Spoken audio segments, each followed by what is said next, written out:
A bola pode ser encarada como um projétil, ou seja, um corpo sujeito apenas à força gravítica. Num serviço, a bola é lançada com velocidade inicial com duas componentes, uma na direção vertical e outra na direção horizontal. Diz-se assim que o lançamento é oblíquo. A sua trajetória é uma parábola no plano XY e o seu movimento é a composição de dois movimentos independentes, um uniforme na direção horizontal e outro uniformemente variado na direção vertical. Partindo da equação das posições no eixo do x e considerando que o x inicial é zero, e uma vez que a aceleração é nula nesta direção, a equação das posições fica reduzida a v0xt. Sabendo que o alcance é 12,45 metros e que o tempo de voo é 1,4 segundos, é possível determinar a componente horizontal da velocidade inicial.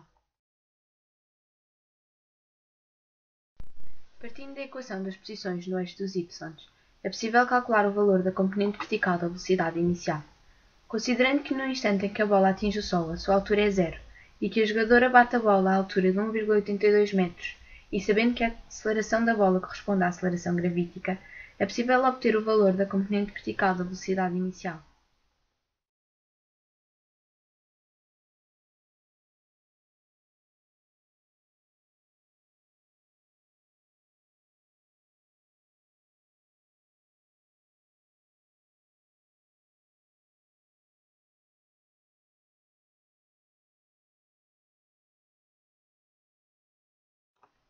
Sabendo o valor das velocidades iniciais nas direções horizontal e vertical, é possível escrever as equações paramétricas do movimento.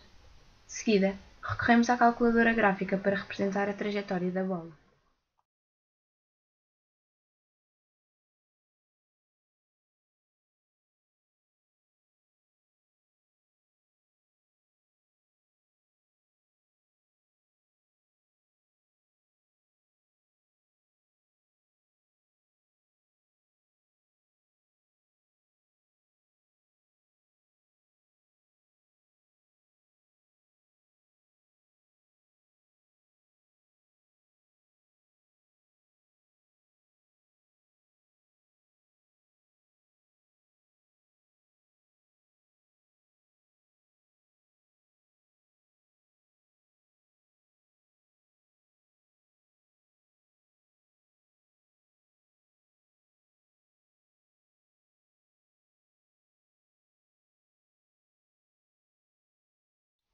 O movimento de um baloiço assemelha-se ao movimento de um pêndulo gravítico simples.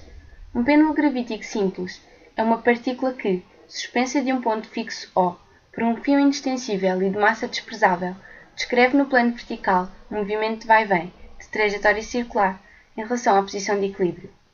Desprezando a resistência do ar e as forças de atrito, as forças que atuam sobre o baloiço são a força gravítica e a tensão exercida pelo fio. A tensão, que é uma força de ligação, vai assegurar a ligação entre o baloiço e o fio e limitar a trajetória do baloiço. Durante o movimento do baloiço, a força gravítica pode ser decomposta em duas componentes. Uma componente tangencial, que puxa o corpo para a posição de equilíbrio, e uma componente normal. Numa posição genérica P, a resultante das forças que atuam no corpo é a soma das forças de tensão e força gravítica. Desta forma, as equações escalares do movimento ficam: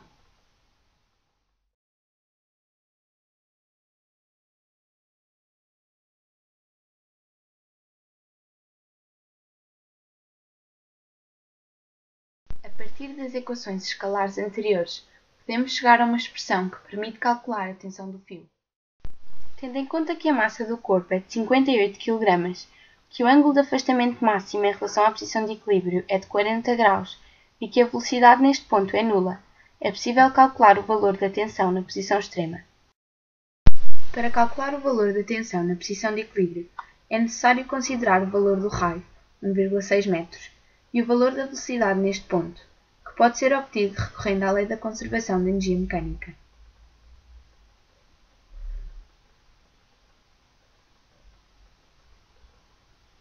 Assim, sabendo que o valor da velocidade ao quadrado é 10, podemos calcular o valor da tensão na posição de equilíbrio.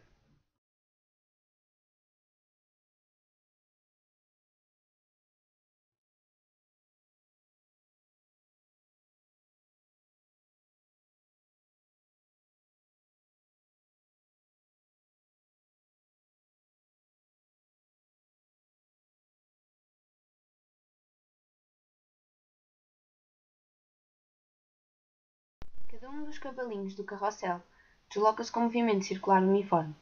Este caracteriza-se pela sua trajetória circular, por uma força resultante centrípeta sempre perpendicular à velocidade e que provoca no corpo uma aceleração centrípeta, e por uma velocidade sempre tangente à trajetória e de módulo constante. Se, num dado instante, o vetor posição r fizer um ângulo θ com o eixo do x, as coordenadas da partícula serão: dado que θ varia com o tempo, as equações paramétricas do movimento serão: o ângulo θ varia com o tempo de acordo com esta equação. No movimento circular uniforme, a aceleração angular é nula e podemos também considerar que o ângulo inicial é zero.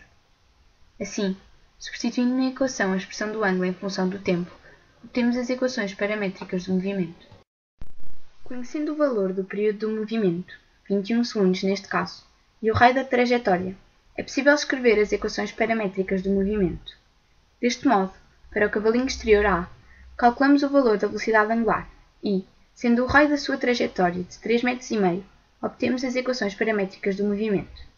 Para o cavalinho interior B, com o mesmo valor de velocidade angular e cujo raio é 2,9 metros, podemos também escrever as equações paramétricas.